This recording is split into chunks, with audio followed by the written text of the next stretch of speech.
Intervenant dans l'affaire Noël Conan contre la SIA Banque Côte d'Ivoire, Seriba Koné a dans une communication remis en lumière les dispositions prévues par les textes de loi sur la détention d'un journaliste.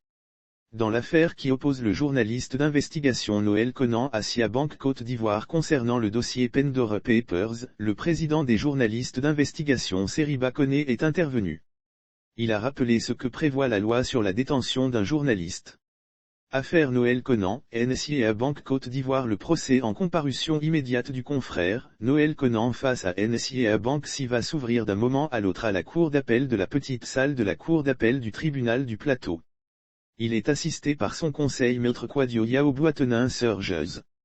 Pour rappel, le mardi 13 juillet 2022, le journaliste d'investigation indépendant Noël Conan s'est rendu à la direction de l'information et des traces technologiques, DTT6 à Cocody Danga, répondant à une convocation pour affaire le concernant suite à une plainte du groupe de banque et assurance NSIA pour diffamation sur les réseaux sociaux.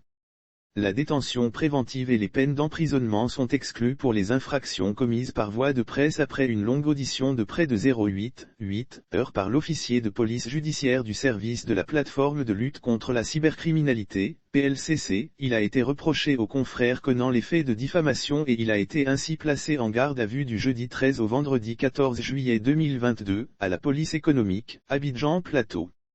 En revanche, la loi numéro 2017-867 du 27 décembre 2017 portant régime juridique de la presse en Côte d'Ivoire indique, en son article 89 que, la garde à vue, la détention préventive et les peines d'emprisonnement sont exclues pour les infractions commises par voie de presse ou par tout autre moyen de publication sous réserve de toute autre disposition applicable.